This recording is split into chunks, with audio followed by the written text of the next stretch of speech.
Andrew and Gaia. You're live now. You can start talking. Welcome, everyone. My name is Gaia Grant, and I'm from the University of Sydney, the Work Integrated Learning Hub. I'm also an Executive Director of Tyrian Consulting, and I'm here with my partner, Andrew Grant, who's also a co-director of Tyrian Consulting. And we're going to be presenting probably something that's a little bit different to what you've seen so far. So to set expectations, we're not presenting an academic paper. We're not presenting a high-tech simulation. What we are doing is we're talking about how to approach difficult or how to navigate uncertain futures using a model that I've developed through my research.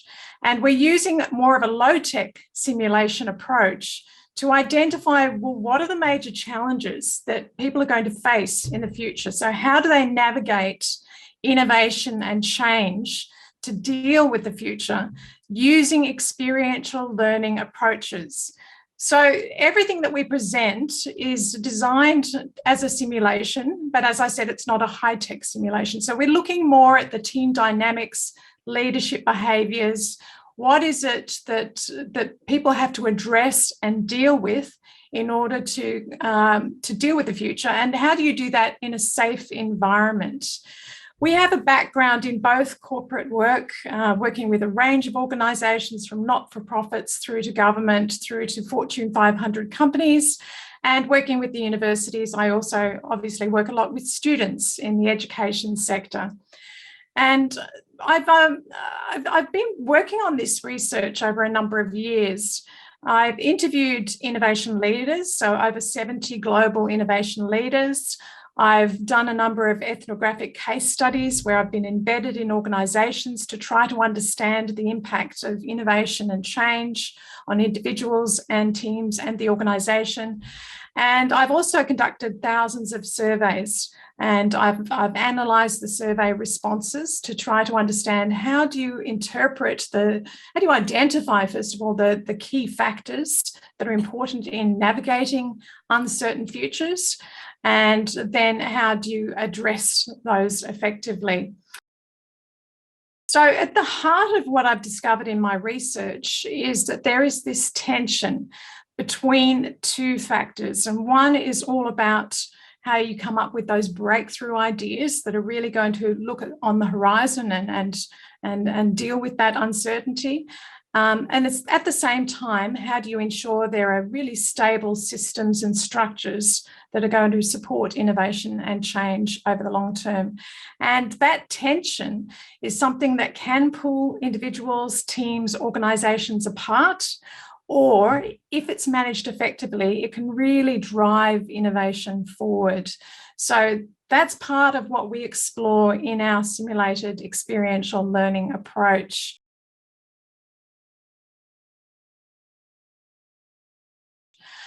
I'm going to ask Andrew to talk a little bit about the questions that we plan to address, which is how can educators and consultants use this sort of simulation approach when working with clients and learners.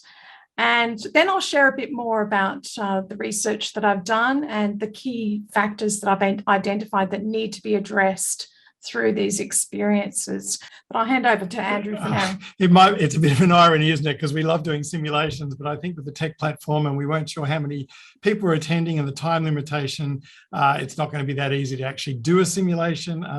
Unfortunately, we'll talk about it. We'll show you how it works. We'll give you some examples of how we've used it with our clients, and we'll play around with it a little bit. But as I said, we thought we were going to be on Zoom webinar until about a day ago, so we didn't get a chance to redesign it so we could actually do it. But we'll see how we go. If we can drop you into the Miroboard, if some people want to have a play around, they can.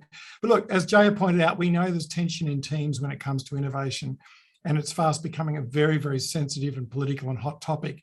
But honestly, who's going to go to their boss's office and say to their boss, we're not innovating fast enough and we're in danger of being left behind?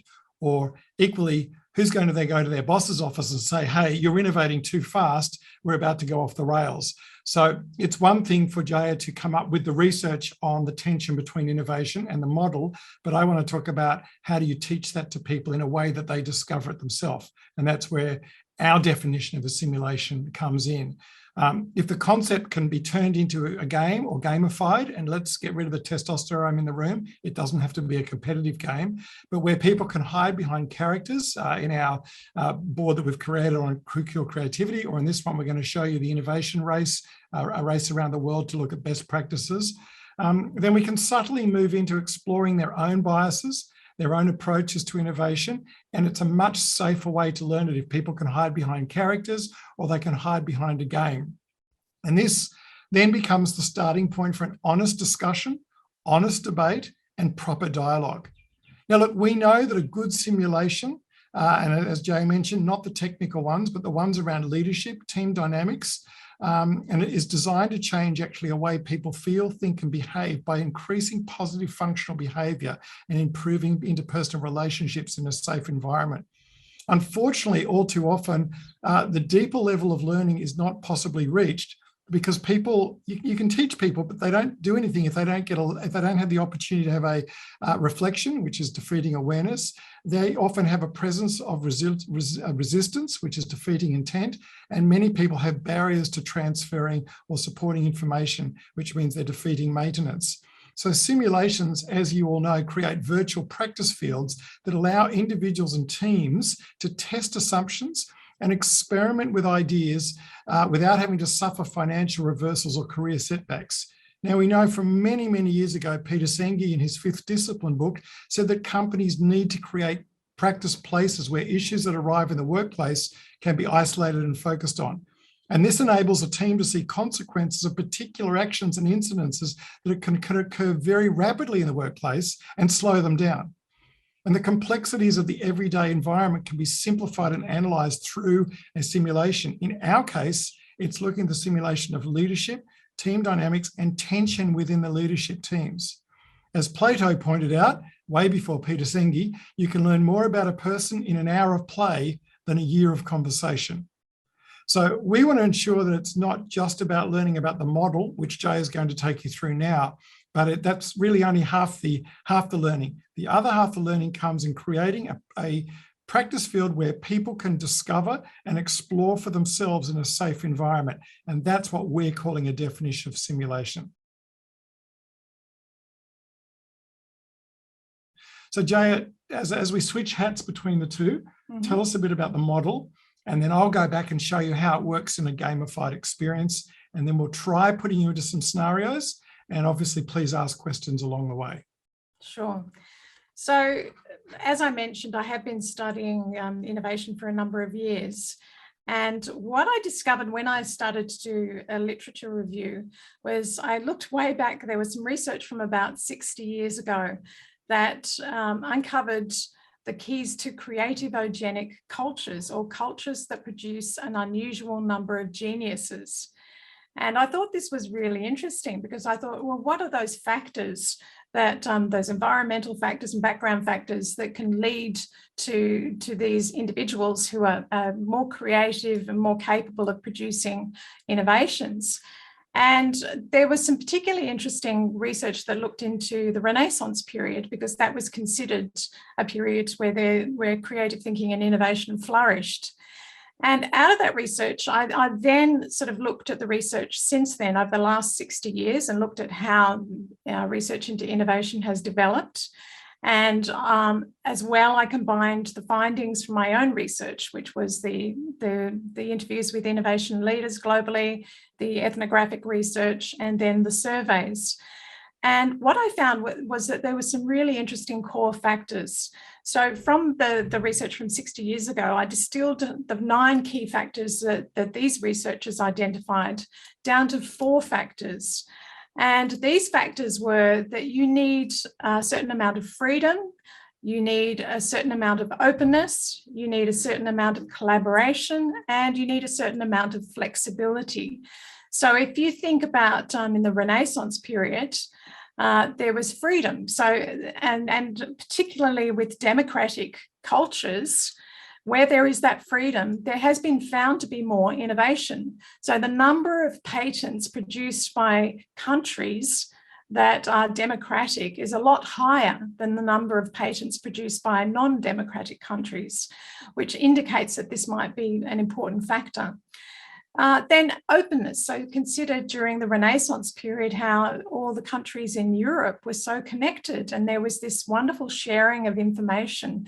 And so there was access to diverse ideas, diverse ways of thinking. There was these networking connections between people, between cultures. And that openness also encouraged more innovation. And so think of something like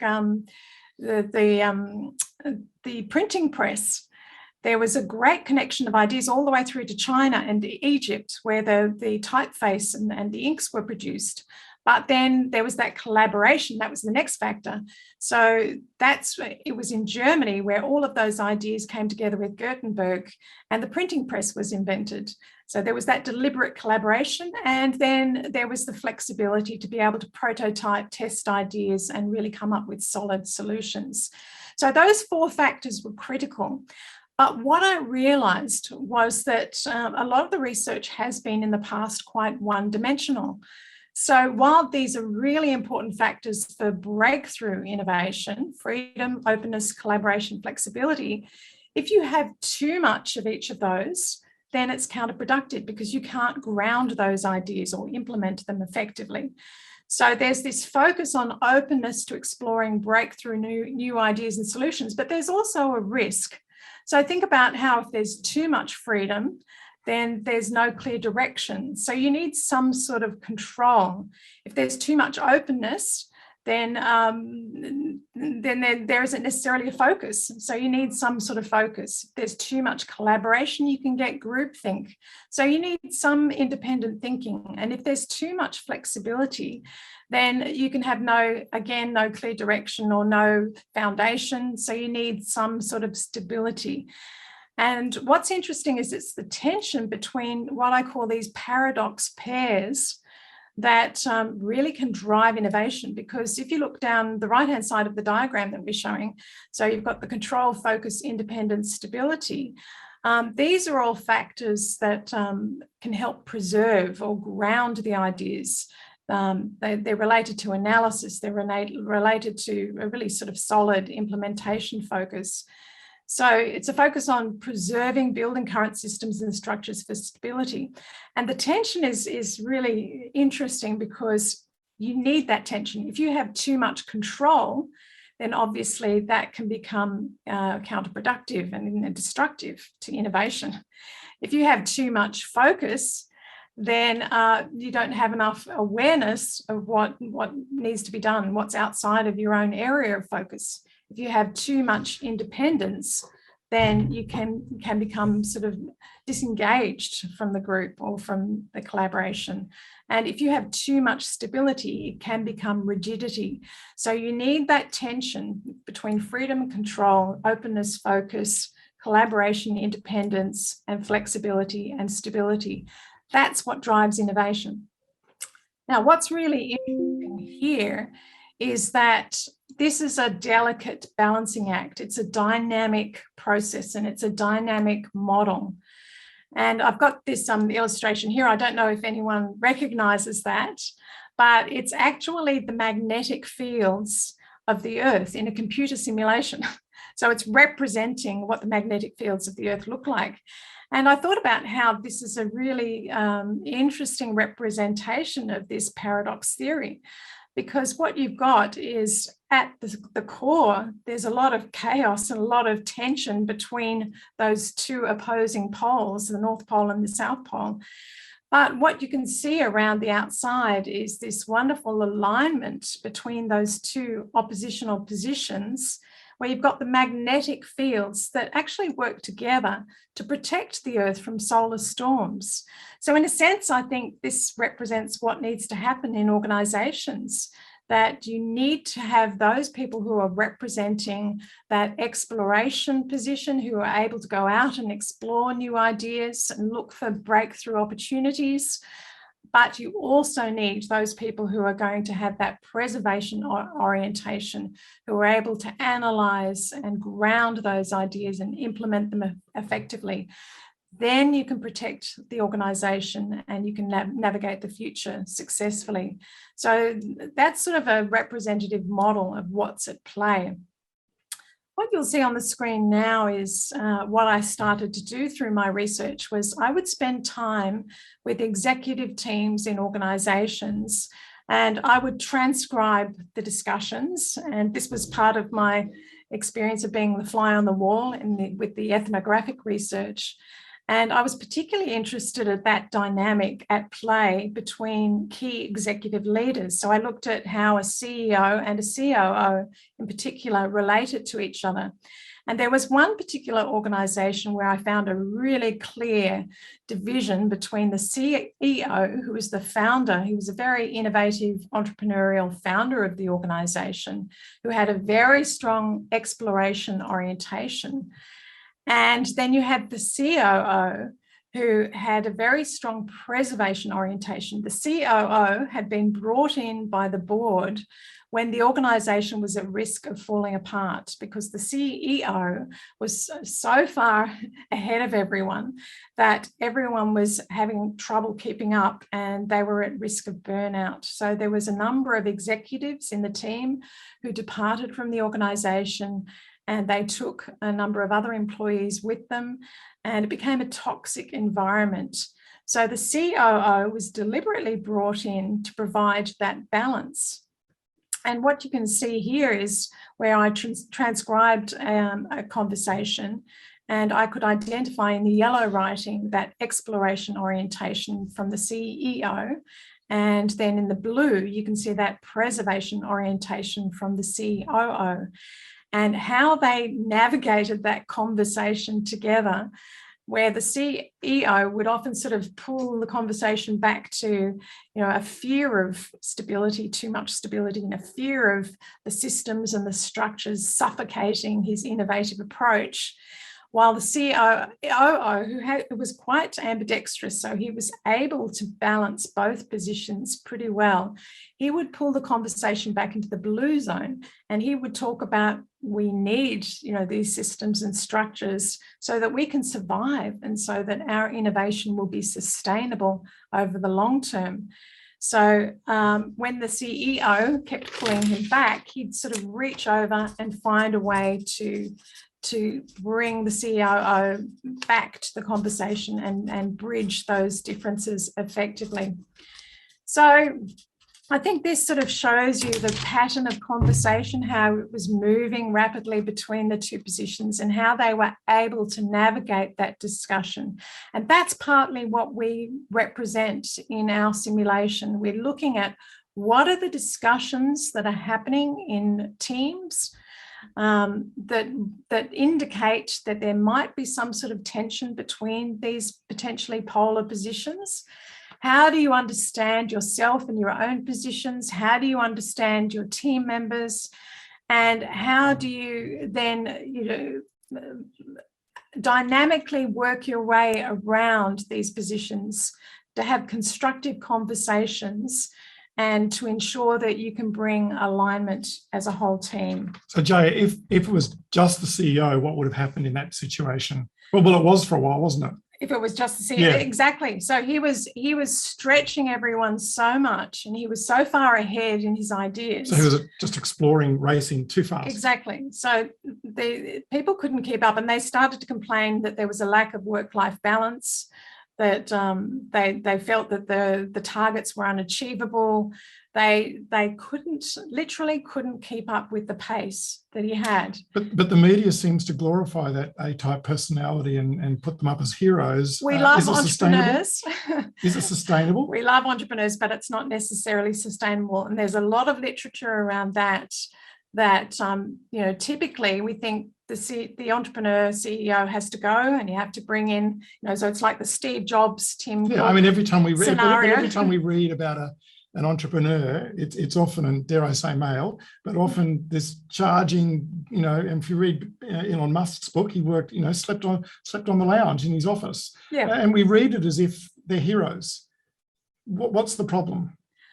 Yeah, so the problem is that you need that balance. And it's good to have both positions, but you have to have respect. So you have to have awareness that there are these different positions, and you have to have respect. And what happens if you just had, in this diagram, just the COO that was all about preserving and maintaining? What would happen with just that? So often, yes, the CEO goes, the COO comes in, takes over, and can kill the innovation in the organisation so that there's no original new ideas coming through. So while you're grounding those ideas, you still have to leave room for that exploration and for that innovation. And that's the challenge. How do you balance both effectively and ensure that it's a really constructive process rather than a destructive process? So are you going to share the screen? Well, I just wonder if there's any questions about the model. As I said, we're dividing this up into sections. We've, first of all, just talked a little bit about the concept of simulation generally, and we've created a point around what the way we interpret simulations from a soft skills perspective. And I know in this conference there's been a lot of very technical, very focused stuff, and I hope this talk will reach across every industry, because we've got some amazing industries into this conference, but there's no one immune to the fact of the tension between two people in an organisation, or two warring parties in an organisation, one that wants to push ahead with innovation and the other one saying we're going too fast. And if that tension is not resolved, it will rip the company apart.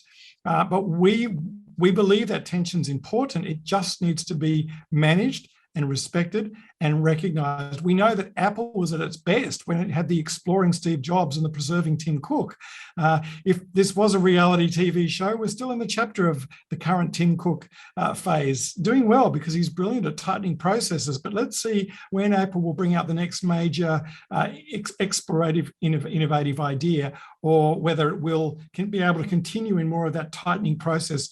As I mentioned, a company's at its best when it's got both, and that both is respected and tensed. But before we go any further and I explain how we then teach this, because as I mentioned, a lot of you are in education, and I think you'll be nodding profusely. It's one thing to know the information, it's another thing to be able to teach it.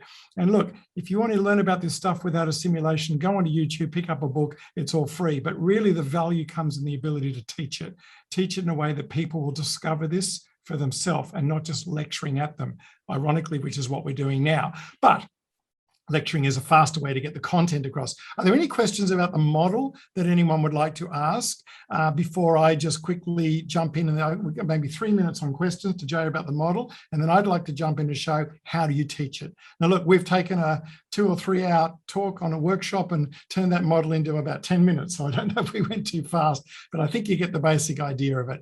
There's a PhD behind it if you want to read it's an entirety and a 300-page book. But are there any questions while we're waiting? Frederick, do you want to jump in with a question, or are you happy? It was more a comment. They're very interesting, and when you started out, Gaia, with you had your 2 axes of something which looked a bit more positivistic, and then the other axis which was sort of more in that sort of negative realm. And I thought when you start on the left-hand side, I thought, I don't know where this is going, because the first thing I thought was that, look, I've often thought that some innovation comes out of times of high stress. And I look at examples from history like, the world wars and all the innovations, for good and for bad, that happened during those periods of high stress, where people developed, astounding technologies in the space of a couple of years, things that we'd never manage in peacetime over decades. And that's just that sort of stressful situation where people need to get together and solve very immediate problems. And I think that really addressed, and the fact that you brought up that right-hand axis, I think addressed that side. So all I'm saying is that sort of it really resonates with what I was thinking on that as well. I just wanted to share that just in a historical sort of context.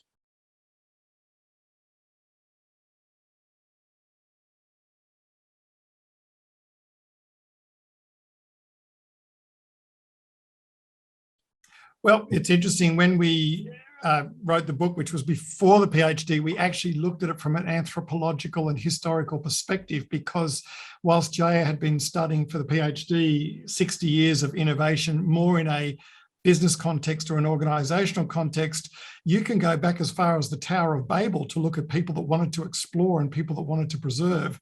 Or where we'll take you as maybe this is a good time now, Frederick, for me to jump into the game version of it. We don't want to trivialize this topic, but we also know that not everyone loves the academic version, and people do enjoy some sort of theme and gamification. So if you know any of our work, everything is themed.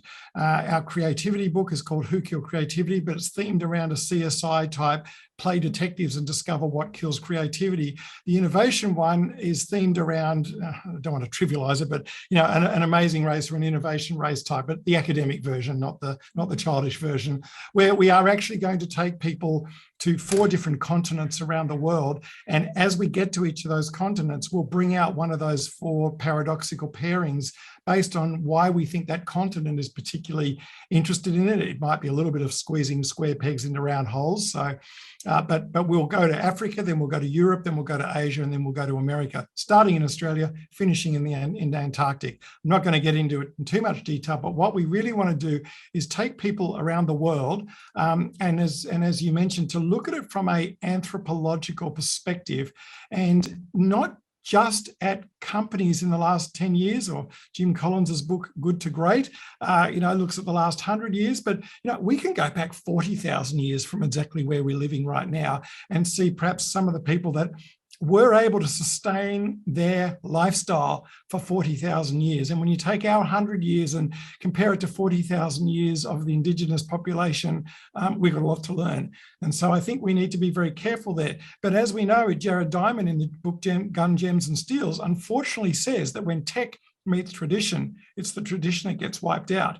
And that's unfortunate, because it's the tradition that can keep us going and be more sustainable. So if you take Jared Diamond's tech versus tradition, or Jaya's exploration versus preservation, we're still following along the same axis. We actually need both. And as soon as you go too far in either direction, there is a problem. So what we want to do in the simulation is, and we've just pulled up a Miroboard here, we've also got a table game version of it, but what we want to do is actually take people through that journey where they work in teams, and each team explores one of those paradoxical pairings. And I'll just quickly walk you through just a little bit about how the game works.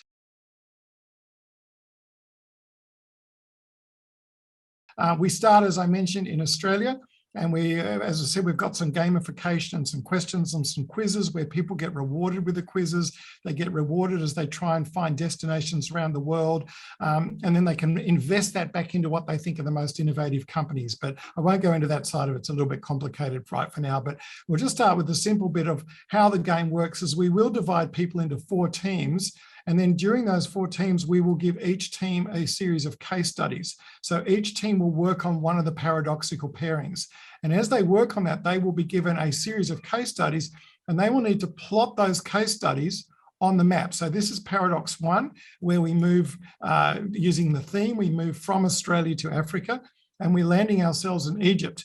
Now, they were, incidentally, one of the most innovative cultures in the world thousands of years ago. Then they stopped. That's the question. Why did they stop? What was it about Egypt that made them so innovative and then stopped? And in this paradox, we'll look at the guided freedom, which is the balance between providing systems and structures. And what we'll get people to do in teams is they'll take a series of case studies and they will plot those case studies on the freedom and control axis, with sustainability up there and unsustainability down there. So as an example of how those case studies will work is they will then have to, let's just come across to, where's our team? Sorry,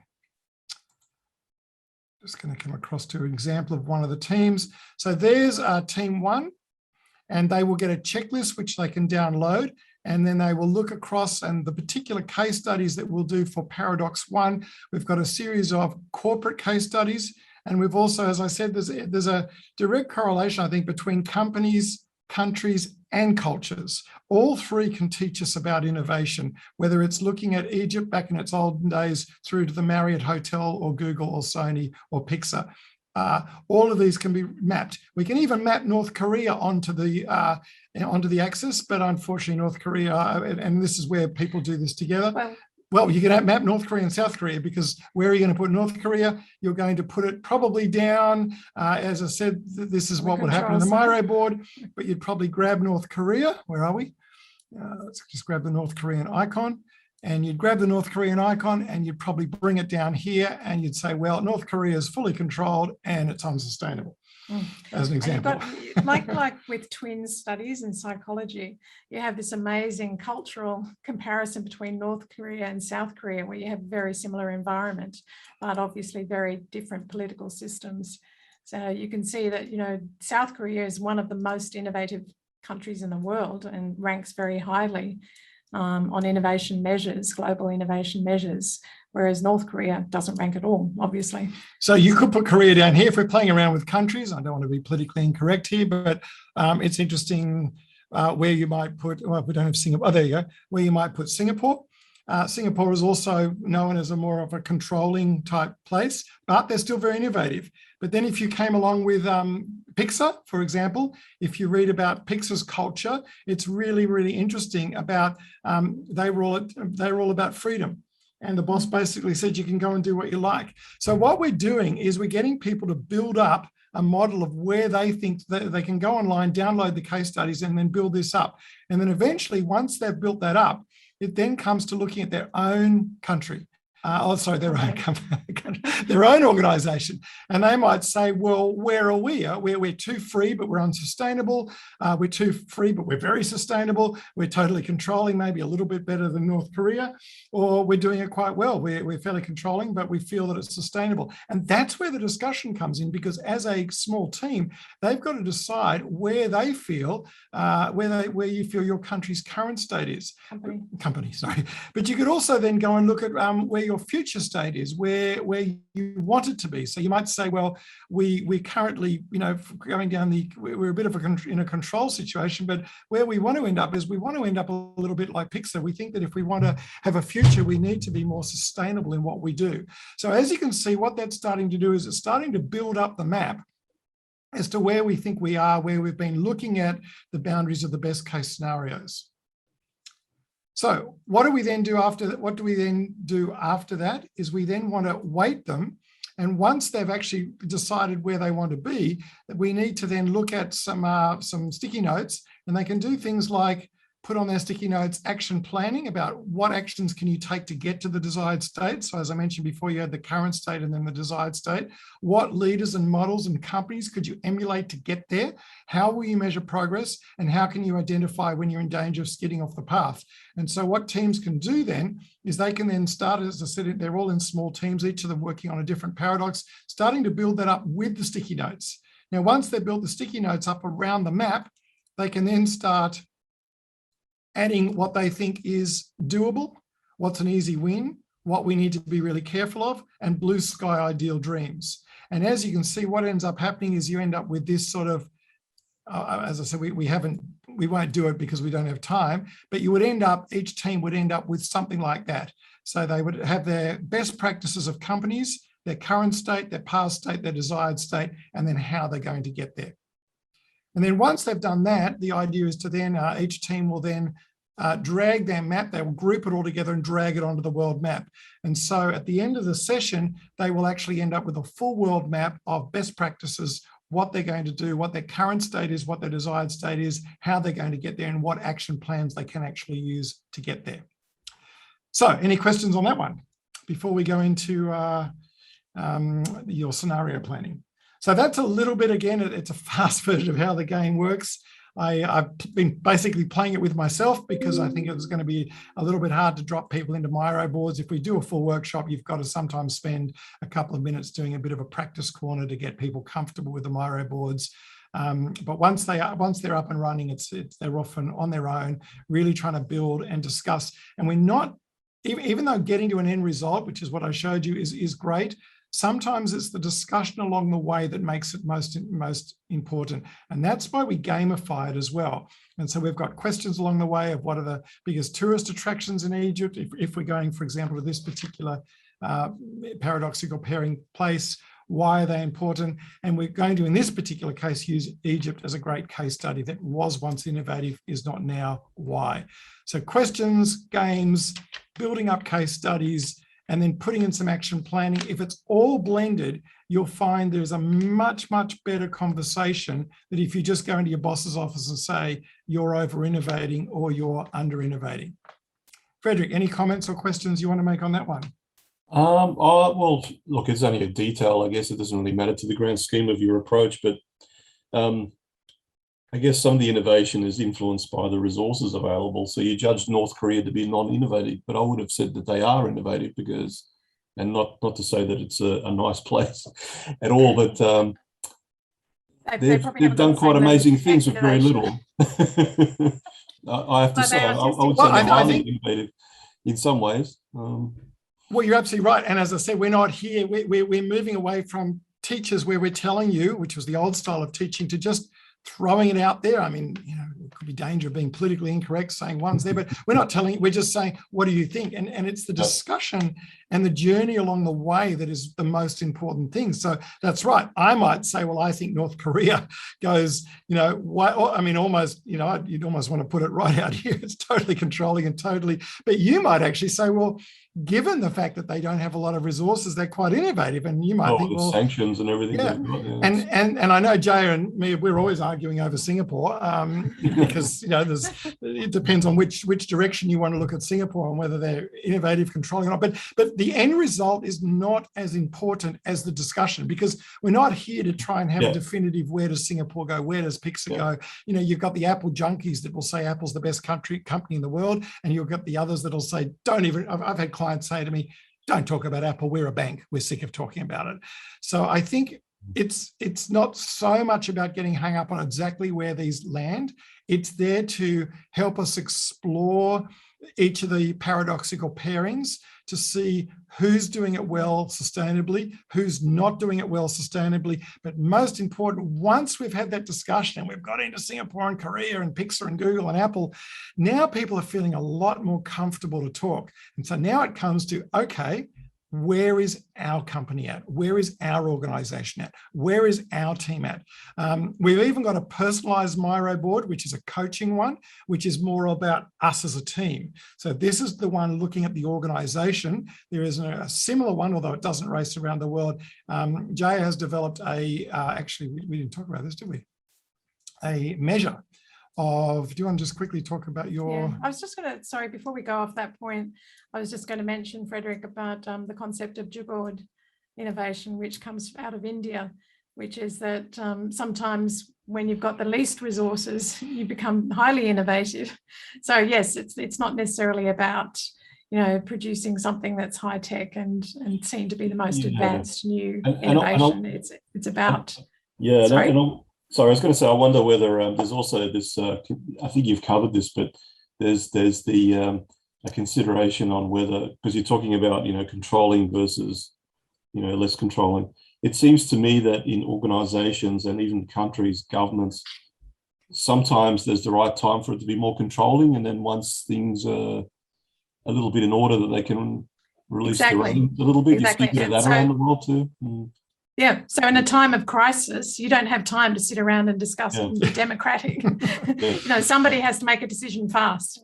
So there will be more control. Well, you can't sustain that over the long term and expect you know, an organisation or a team to be innovative. I mean, one example, we were in Bali during the bomb, which went off 50 metres from our house. Oh, wow. During the terrorist bombing. And I can tell you, we didn't have time to sit around and say to people, how do you think? Let's have a brainstorming session. The GMs locked their hotels down.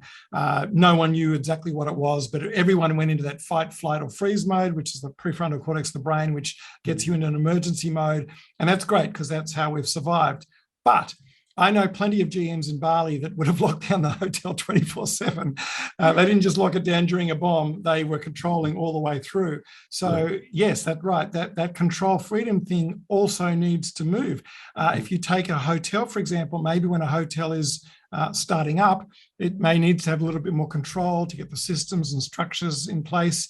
But then as it matures into a hotel that's well established, it perhaps can have a lot of freedom. So it is a journey from the past to the current state, to the desired state. But most people don't know where they are, and they rely on the personality of their boss, or they rely on the whims of the culture that they're in, rather than make this a conscious decision. So look, what Jay has done is it's still on that point.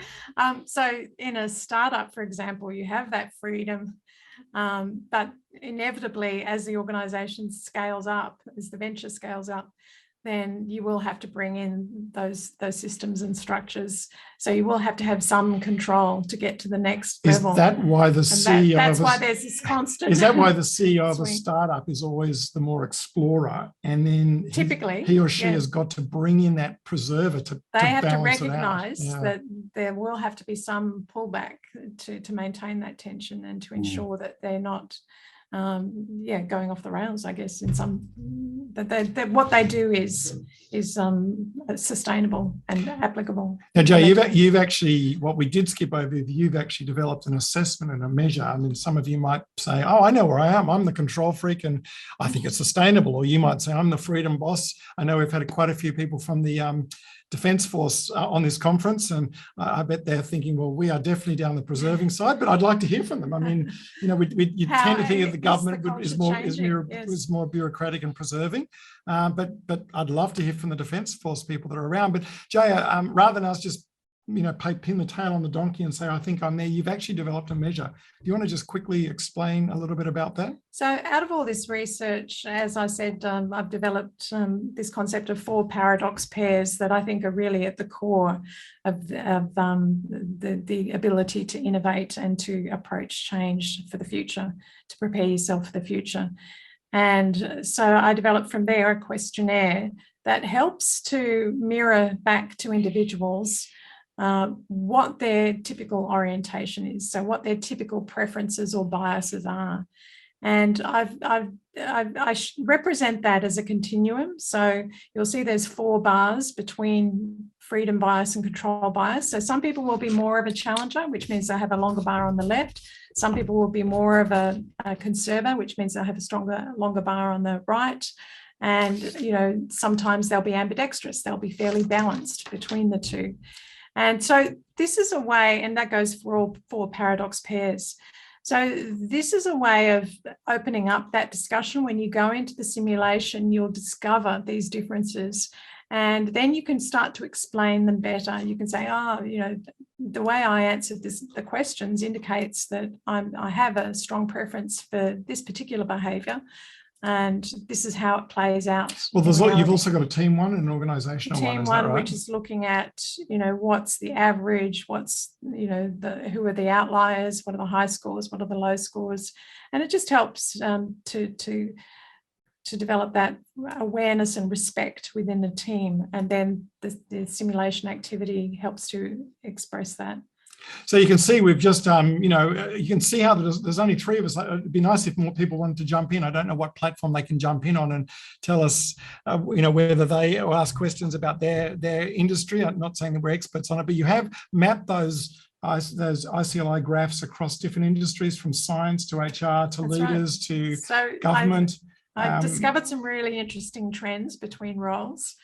And what I discovered is your typical CEO or executive has a very strong exploration orientation. So their bars are very long on the left of those graphs, which means they're big picture thinkers. They're looking towards the horizon for those breakthrough new ideas, and they can't get bogged down in the detail. They have other people in their teams to help to support them through that. Then I found that people in HR actually are similar, but the balance between the challenger and conserver, or freedom and control, they have more of a control emphasis. So they do need to develop those systems and structures, and that's what HR is often known for. They're the gatekeepers. They set the rules. Then you have the scientists who were the most ambidextrous.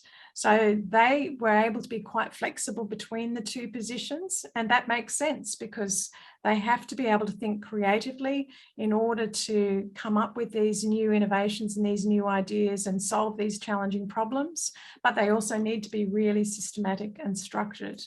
And then finally, no prizes for guessing, but our finance people had the strongest preservation orientation. So they were typically the ones who needed to sort of focus on that, on particular details. So as you can see, the whole importance of this is really to get a conversation started. As I said, we don't want to get hung up about what goes where. It's about getting that conversation started, doing it in a safe environment, and being able to discuss it with people and talk about where we are. So it becomes a conscious decision, and recognize there will be people on the team that'll be more biased towards the exploring side, and those are more biased towards the preservation side. But that tension is good. That's the tension that will allow sustainable innovation. So look, just one last thing we'll show you as we finish off is we do then ask people to go into a scenario. And what we like to do then, just to really see, we've looked at the world, we've played some games, we've looked at our own organisation. Now it's time to really say, well, all right, where do you sit on particular scenarios? We're bringing this down from the aeroplane to where the rubber really hits the road. And Jay, you've got some examples of scenarios here. And this really does, whether we physically do this, where they're standing on a road in a workshop, or they do it on the Miroboard, this really does bring out discussion and debate, but no longer do they look at each other with contempt and rolling eyes and a lack of respect, but we start to see, okay, there's going to be people on different sides, and that's what's going to pull us forward into sustainable innovation. So Jaz, tell us about your scenarios. So the first scenario there as an example is where you have a project deadline, and I just can't see that from the, yeah, there we go. And in the project deadline's in 3 days, so it's for an important client. And we asked the participants, do you spend 1 day ideating and planning, or do you spring straight into action knowing it's just too close to the deadline?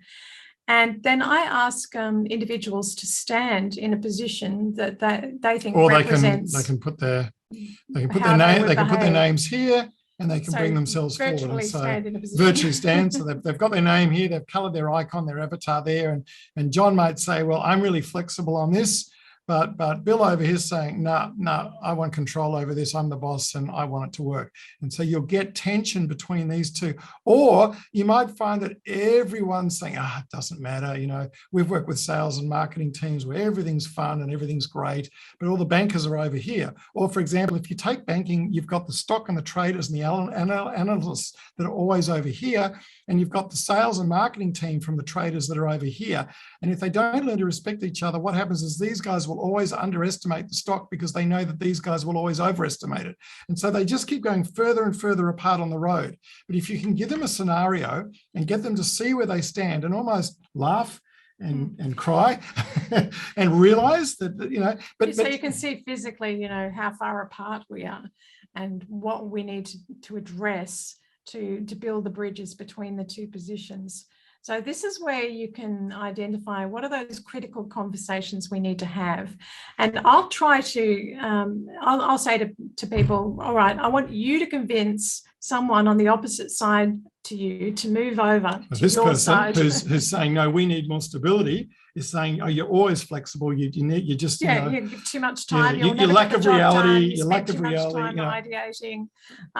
So then, you know, what are they going to say to convince the other person of their position? And can you help them to sort of at least understand each other's positions and respect them and value them and see we need both? So it's a great way of... well, then there's a whole series of questions that they can look at, and each of them will fill it in. Are you able to work with people from different biases to you? Where would you stand on this issue? How would you communicate that issue to someone on the opposite side? What are the strengths of your stance? Where are the gaps? What are the best actions? And so as we're starting to build that up, they're all sticky notes that people can write on. By the end of it, they've walked away with case studies, best case scenarios, where they are, where they need to go, how they're going to get there, what are the easy wins, and then finally, what are some scenarios? And often what we'll do with clients is we'll ask them to preload scenarios in that are specific for their company. So we'll start with a couple of general ones like Jaya pointed out, but by the time they get to the fourth scenario, it's a real one. But it's a real one that's caused terrible tension and aggression and frustration within the company. But by doing this, they can resolve it. So we've had, actual case studies like a plastics company that was looking at working with Vaping before before they discovered it was bad for you. And there was a big discussion about where everyone stood on this position. Should they move forward with this partnership? And so we use this exercise as a way of just opening up the discussion and helping individuals to understand their positions and to work out a way forward. So I think we'll leave it. Just we've got about 7 minutes left of questions. It might just be the three of us still chatting because I'm not sure how the platform's going. But Frederick, I think between the three of us, we can easily fill 5 minutes worth of questions or discussion or input. But over to you, Frederick, to either ask us questions or give us your words of wisdom. The other thing we could do too, I don't know if you can open up the room for conversation. So can we go around the room and have people share, what sort of work they do and, how this model would work for them. Yeah, how this might work in their context. Over to you, Frederick.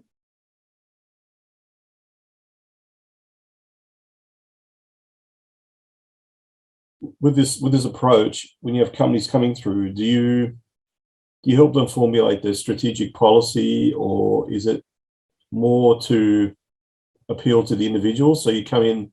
So would you have somebody coming in who's more on a conservative side and they leave being a bit more open-minded, or vice versa? Is it at the individual level, or is it more that, well, no, you shouldn't go for vaping? We've done it at both levels. Right. Okay. So we've worked with an executive team who were working on their strategic plan for a 5-year period. And we use this as a way of determining where is the organisation at, where do we want to be. And then we looked at the individual level as well. So who do we have in the room, and what's their position, and why are they making the recommendations they're making? And you can see they're coming from a particular position, and that influences, their contributions. But we're not necessarily asking them to move across the room or across the floor, no. Because we've got too many historical, cultural, family, child, things that have happened over the 40 or 50 or 60 years of our life that are going to land us on a particular part of the road, and we're not going to think we can fix that, or when we're not trying to fix it. All we're trying to say is that, okay, that's okay for you to be there. We value your opinion. You need to understand there is someone on the other side. But look, the bigger danger is if the whole company's on one side or the whole organization's on one side and there's one lone voice on the other side that keeps getting shut down, and yet that lone voice might be the very providing thing the balance or allowing. Remember, this is about sustainable innovation, because Jaya's research, going back to her original research, everyone likes to talk about the left side of the road, the exploring side. That's what we read about in the media. Yeah, we like to talk about the risk takers. Yeah, we glorify them, but that's really dangerous. And as I said, we do a lot of work with financial institutions, and they hate me talking about Apple and Google, and for a good reason. I mean, I've had an insurance company said, we're 140 years old because we've been preserving. And that created a really interesting debate, because the sales guy was saying, look, of course, we don't want you playing with our money or our finance, but there are innovative ways to sell the insurance company. But it's all about innovative ways to run your processes. Yeah. But it's all about getting a discussion, but it's not necessarily asking someone to join the workshop on this side of the road and converting them to the other side of the road. Yeah, you don't want everyone down the middle of the road either. That's No. mediocrity. You want those diverse voices in the room. And I mean, there's great research about heterogeneous teams come up with much more novel and original ideas and solutions than homogeneous teams. But they take a lot longer. longer. You don't want everyone in the same position. I mean, the homogeneous teams come up with ideas faster. They come up with ideas faster because they all agree with each other. And it's harder for the heterogeneous team to come up with those solutions, but they're going to be better because they're challenging each other. Maybe what you can identify is people skidding off the road, the control freak, the over freedom doom guy that everything's fine, the totally optimistic person, the totally pessimistic person. I think, it would be worth saying, well, when do we know that we're in danger of skidding off? I mean, there's a line between Singapore that works and North Korea that doesn't. What is that line? How do we know what that line is? So maybe that's one way of doing it. But yeah, we're not trying to move people across. Yeah, no, it's interesting. When you mentioned also like Singapore and you're getting into the Asian sphere there, it's I guess we have a tendency in the West to sort of stereotype people into this sort of conservative and open, and it's almost like an American model. Like you think about Wall Street and Silicon Valley, and you're comparing those two. But if you go to somewhere like Japan, right? Japan, very innovative, or decades ago more probably, but maybe less so now compared to other countries. But at the same time, so conservative. Yes, Japan's the biggest paradox, and I've often asked people over there, how do they resolve it? I remember one guy who was the head of a large FMCG company, CEO, he said, they're not necessarily very innovative, but when they're told to be innovative, and they will do it. So it's like, it's an incremental one. They're not out brainstorming, but when they commit to an idea, it will be followed through. Whereas in Silicon Valley, there's thousands of ideas flying around, and some will make it and some will don't. Of course, the danger is we've got survivorship bias. So you hear about the ones that are successful. You don't read about the ones that are not successful. And, we know Jim Collins wrote his book, Good to Great, but I think he wrote an equally interesting one of why companies fail. And I think there's, again, you need that balance on both sides. But look, it's really fun exploring companies and cultures. Just for the record, we've lived in Asia for 15 years. I've worked there for 30 years. So not saying I'm an expert, but I do have enjoyed the culture a lot, and have loved going to all those different countries. And as you said, being totally baffled by the paradox of Japan, for example. Yeah, it's good to see things that way through different eyes, I guess. It's lovely. And there's the diversity. And we often work with very diverse teams. We often work with global teams. And again, that creates terrible tension, because we are all influenced to some degree by our culture. It is a bell curve, so I'm not saying no one isn't, but getting those cultures to work together and appreciating the value of each culture and what we bring to the table or to the map is what a true facilitator does and a true simulation does in our books. Have you had any big transformations in terms of the individuals? I'm waiting to hear that you had some conservative guy walk out and want to be. You do have to read the room, and you do have to be very careful of making sure everyone's heard. I think this is about trying to defuse the tension. But if you've got a toxic culture that's been brewing and boiling over for the last 10 years, and in Jay's case, one of the companies she worked with, they were all about to walk out and have a strike against the CEO, and they think they can pay us however millions of dollars they think they're going to pay us, not that they do, and we're going to wave a magic wand in a day and fix 10 years of toxic culture and people that need their own real coaching, then I think we've got to be very careful about managing expectations. But we've had some fantastic breakthroughs with companies that have gone on to say, one local company we worked with here, we won't say who, but we sat down, as Jay said, with the founder, who was the explorer, and he brought in a CEO to make it all work, and COO, and just last year they sold the company internationally way ahead of their schedule, because they had so much tension between the founder that wanted to go off and keep exploring, and the CEO said, if you want this company to be sold, you've got to do X, Y, and Z. And 5 years ahead of schedule, they sold it a couple of months ago during COVID. And we're going to take some credit for that. Yeah, and we were working with them a year ago, so it was less than a year they sold the company. So we opened up those discussions and sort of dealt with the elephant in the room. And I just got feedback today. I won't say again. I worked with a 5-star luxury hotel during COVID. They are the most hit hotels, are the most devastated group out of all COVID, I would imagine.